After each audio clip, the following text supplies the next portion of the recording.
अस्सलाम वालेकुम नाजरीन, क्या हाल है? कैसे हैं आप? ठीक हैं? उम्मीद है सब खैरियत होगी। नाजरीन, आज पेशे खिदमत है हिस्ट्री ऑफ अर्तुगरुल, और ये हिस्ट्री है एक ऐसे जांबाज की जिसने 600 साल तारीख रकम की, और ये वो सल्तनत उस्मानिया के सपूत हैं कि जिनका पूरे 3 बड़े आजमों पे एक सिक्का जम गया था। तो नाजरीन, पेशे खिदमत है। तो अर्तुगरुल जो थे ये फर्जंद थे शाह सुलेमान के, और अर्तुगरुल के 3 भाई थे, एक गुलदारो, एक नूरगुल, एक जुलजान। तो जब शाह सुलेमान ने हिजरत के लिए एक तैयारी का हुक्म दिया अपने बेटों को, तो अर्तुगरुल ने कहा कि कल सुबह हम रवाना होंगे आपका पैगाम लेके, तो उसके 2 दिन बाद फिर आपने हिजरत करनी है हमारे पीछे। तो फिर हलब शहर के पास उस जजीरे पे हम एक नया शहर बसाएंगे इंशाअल्लाह ताला। और दूसरे दिन नाजरीन, अर्तुगरुल अपने 2 भाइयों को और चंद दोस्तों को लेके कुछ दूर जंगल में शिकार के लिए जाते हैं। जब वो शिकार के लिए अपने मखसूस पॉइंट पे पहुंचते हैं जंगल में, तो अर्तुगरुल जब तीर से एक हरनी का निशाना ले रहा होता है, नाजरीन ये गौर तलब बात है कि हरनी का निशाना जब ले रहा होता है तो वो हरनी बिल्कुल निशाने के ऊपर होती है, मगर वो हरनी को मारता नहीं, क्योंकि हरनी चल पड़ती है और वो भागना शुरू कर देती है, और वो हरनी के पीछे पीछे पीछे पीछे चल रहे हैं और तेज से चल रहे हैं। जबकि उनके भाई और दोस्त हैरान हैं कि आज तक ऐसा नहीं हुआ अर्तुगरुल ने किसी शिकार को देखा और इतनी देर उस पर लगाई। वो बड़ता हैरत में पड़ गए थे कि ये क्या माजरा है कि शिकार भी निशाने पे है और अर्तुगरुल निशाना मार नहीं रहे। ये अल्लाह ताला की तरफ से हिकमत थी कि ये आगे चल के आपको पता चलेगा कि इस हिकमत में अल्लाह ताला ने उनको क्या अता किया। नाजरीन, मैं चलते चलते आपको एक बात बताना चाह रहा हूं। अगर अभी तक आपने हमारा चैनल सब्सक्राइब नहीं किया तो प्लीज हमारा चैनल सब्सक्राइब कीजिए और बेल आइकॉन के बटन को दबाइए, ताकि हमारी नई जो भी इंफॉर्मेटिव वीडियो हो वो सबसे पहले आप तक पहुंच जाए और आप उससे बेहतरीन सबक हासिल करें। नाजरीन, चलते हैं हम हिस्ट्री की तरफ, और पेशे खिदमत है कि अर्तुगरुल जब हरनी के पीछे भागते भागते भागते तकरीबन कोई 1 किलोमीटर के फासले जंगल में जाते हैं, तो अचानक उनकी नजर पड़ती है कि सलीबियों का एक बहुत बड़ा काफिला एक बहुत बड़े पिंजरे में, एक बैलगाड़ी के ऊपर वो पिंजरा रखा होता है जिसमें 3 कैदी होते हैं। वो कैदियों को लेके कहीं दूर जा रहे होते हैं। जब इसने देखा कि हरनी जाके वहां उनके कबीले के इर्द गिर्द खड़ी हो गई है, तो इन्होंने, अर्तुगरुल ने हरनी को निशाना नहीं बनाया, वो बगौर सलीबियों का जायजा ले रहे थे। हरनी के पास ही सलीबियों ने पड़ाव किया। उन्होंने आपस में मशवरा किया कि क्यों ना हम थोड़ी देर के लिए यहाँ आराम कर लें, क्योंकि सफर बहुत लंबे से हम लोग आए और थक चुके हैं। सब लोगों ने वहां पे जब वो अपना पड़ाव किया, अर्तुगरुल दूर से वो सबको सारा मंजर देख रहे थे, और अर्तुगरुल ने कोई ऐसी बात नहीं की उस वक्त के सलीबी मुतवज्जो ना हो जाए। वो चुप के उनकी सारी बातें सुन रहे थे और देख रहे थे। सलीबियों के उस जो बैलगाड़ी के ऊपर पिंजरा रखा था, उस पिंजरे के अंदर 3 इंसान मौजूद थे। सबसे पहला एक बूढ़ा शख्स था, उसके साथ एक जवान बेटी थी, और उसके साथ एक उसका छोटा भाई था। दरअसल में ये कैदी कौन थे? ये कैदी थे सल्जोक कबीले के सरदार, और सल्जोक कबीले के ऊपर सलीबियों ने चढ़ाई करके इनको यरगमाल बनाया था, और इनको लेके जा रहे थे दूर अफ्तादा ऐसी जगह पे जहां पे इनको कत्ल करना था, ताकि सल्जोक कबीले का किस्सा खत्म हो सके। तो जब वो पिंजरा वहां पे, पिंजरे में उन्होंने देखा कि इतनी एक खूबसूरत लड़की, उसके वालिद, उसका छोटा भाई, तो अर्तुगरुल हैरानी के आलम में ये सारा मंजर देख रहे थे। अचानक उस पिंजरे के पास एक सलीबी आके उस लड़की का हाथ पकड़ने की कोशिश करता है।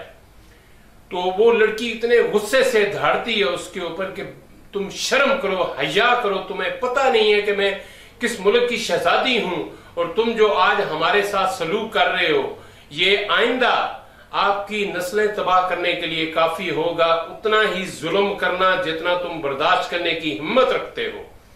जब ये बातें अर्तुगरुल ने सुनी तो अर्तुगरुल ने फौरी तौर पे फैसला कर लिया कि मैं इन सलीबियों से इन लोगों को छुड़ाऊंगा, उसके लिए चाहे मुझे जान की बाजी भी लगानी पड़ जाए।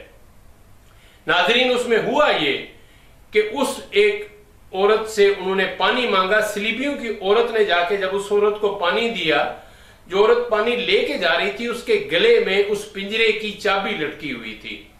आराम से उसने पानी दिया और सामने से जो पिंजरे के अंदर एक लड़की थी जिसने पानी का गिलास पकड़ा और बिल्कुल पर्दे के कपड़ों के जाल बने हुए थे पिंजरे के साथ, उस जाल को साथ लगा के दूसरी औरत के आराम से उसके नीचे से उसने चाबी उसकी निकाल ली। वो थी पिंजरे की चाबी।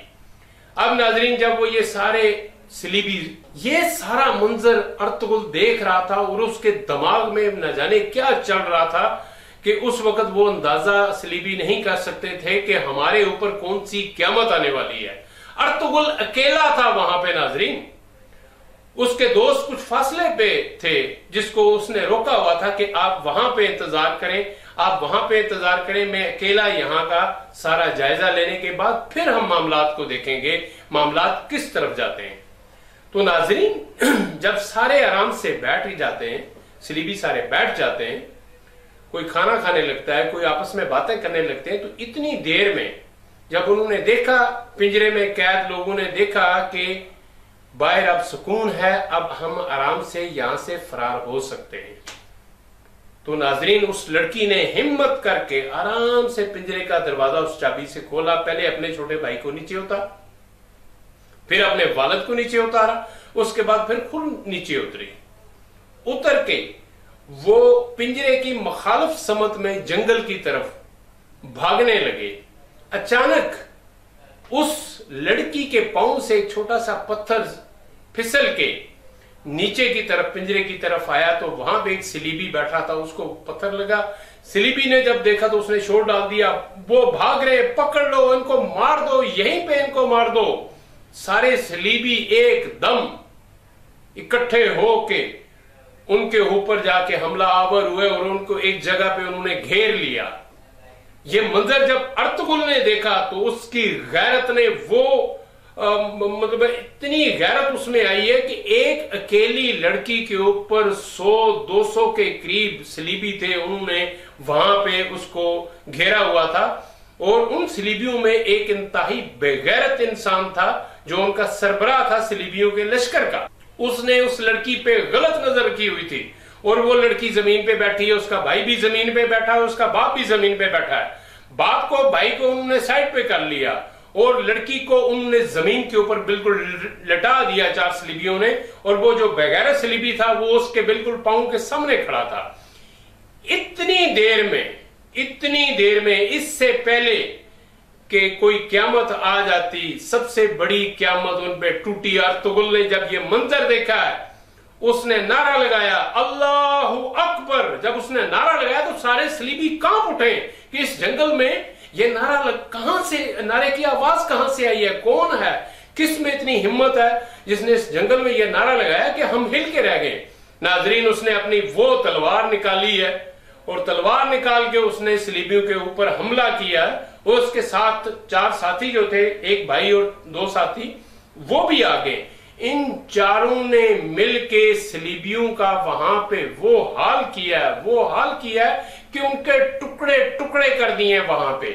और वो बाप बेटी और एक छोटा बच्चा वो ये मंजर देख के इस कदर खौफजदा हो गए थे, वो समझ रहे थे कि हम इन सलीबियों से तो किसी तरीके से छूट गए हैं, मगर ये जो जंगजू नौजवान हमारे सामने है, ये न जाने हमारा इनसे भी बुरा असर करेगा। हालांकि वो इस बारे में बिल्कुल नहीं जानते थे कि ये जंगजू कौन है।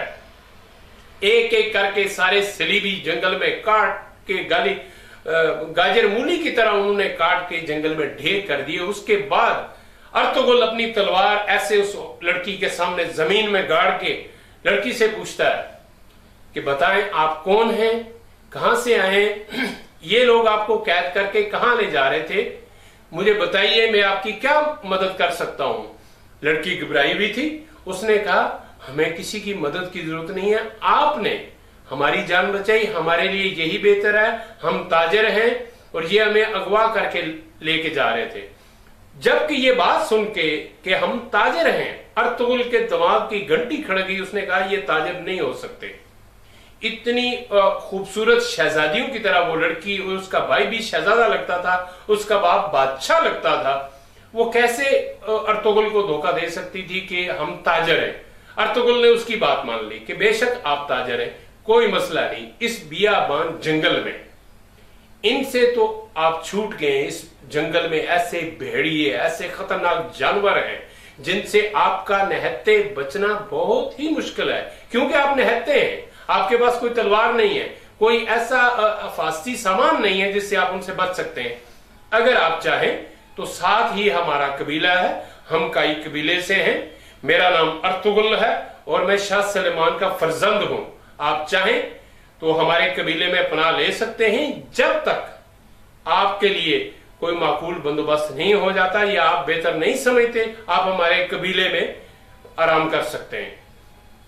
बेटी ने बाप की तरफ देखा, बाप ने गर्दन हिला दी। उसने कहा बेटा हमारे पास कोई दूसरा रास्ता नहीं है, हम एक मुसीबत से निकले हैं, अगर हम इनकी बात ना माने तो हम किसी दूसरी मुसीबत में ना पड़ जाएं। ये लोग भले मालूम होते हैं और इनका जो नारा लगाना था अल्लाहु अकबर, जो अर्तुगरुल ने नारा लगाया था अल्लाहु अकबर, इससे सल्जोक कबीले के बादशाह को ये चीज समझ में आ गई थी कि कुछ भी हो जाए ये हमें नुकसान नहीं देंगे, हमारे फायदे के लिए होंगे। वो उनको लेके अपने कबीले में जब चले गए, शाह सुलेमान ने पूछा कि ये कौन लोग हैं? उन्होंने अर्ज की कि हम ताजिर हैं, सिलीबी हमें अगवा करके लेके जा रहे थे और इन्होंने हमारी जान छुड़ाई है, हम आपके बहुत बहुत मशकूर हैं। शाह सुलेमान ने उनके लिए खैमा मखसूस कर दिया जिसमें वो बाप, बेटी और एक छोटा बच्चा 12 से 15 साल का था, वो उनके साथ वहां पे रहने लगा। उस लड़की को, जो वो लड़की थी, जब पूछा गया, शाह सुलेमान की बीवी ने जब उनके खेमे में आई, बड़े प्यार से मोहब्बत से पूछा कि बेटी आप कौन हैं, कहां से तशरीफ लाए, आपका नाम क्या है? उन्होंने बाप का नाम तैमूर बताया, अपना नाम हलीमा सुल्तान बताया और छोटे बच्चे का नाम अशीर बताया। ये चीजें जब शाह सुलेमान की बीवी आयमा खातून को पता चली तो शाह सुलेमान की बीवी आयमा खातून ने कहा कि बेटी आप उसी तरह, जिस तरह अपने माँ की बेटी हो, बाप की बेटी हो, उसी तरह हमारी भी बेटी और हमारी इज्जत हो। जब तक आपका मसला हल नहीं होता आप हमारे कबीले के मेहमान हैं और किसी की जुर्रत नहीं है कि वो हमारे कबीले की तरफ उंगली उठा के भी कोई बात कर सके या कोई बुरी निगाह से देख सके। इतनी देर में खेमे के दरवाजे से कुर्दोगलू अंदर दाखिल होता है, जो शैतान का चेला है और इंतहाई मोदब इंसान बना होता है शाह सुलेमान के सामने, ताकि शाह सुलेमान को किसी सूरत में भी शक ना हो कि मैं उसके लिए कितनी गहरी खाई खोद रहा हूं। ये कुर्दोगलू की सोच है। कुर्दोगलू ने जब उनको देखा, कुर्दोगलू के ज़हन में ये बात आई, क्योंकि वो जंगजू था, कई जंगें लड़ चुका था शाह सुलेमान के साथ, उसने मंगोल कबीले से भी जंग की थी, उसने सलीबियों से भी जंगें की थी, सारे मामलात को, लोगों को वो समझता था। उसको देखने के बाद उसके ज़हन में ये बात आई कि ये लोग ताजिर नहीं हो सकते, ये कुछ और ही किस्सा है। अब वहां कबीले में एक लोहार होते हैं जो वहां पे कबीले के लिए तलवारें तैयार करते हैं। वो इस कदर बहादुर इंसान है कि कबीले में जितनी भी जंगें लड़ी थी उनकी सबकी तलवारें वो तैयार करते थे।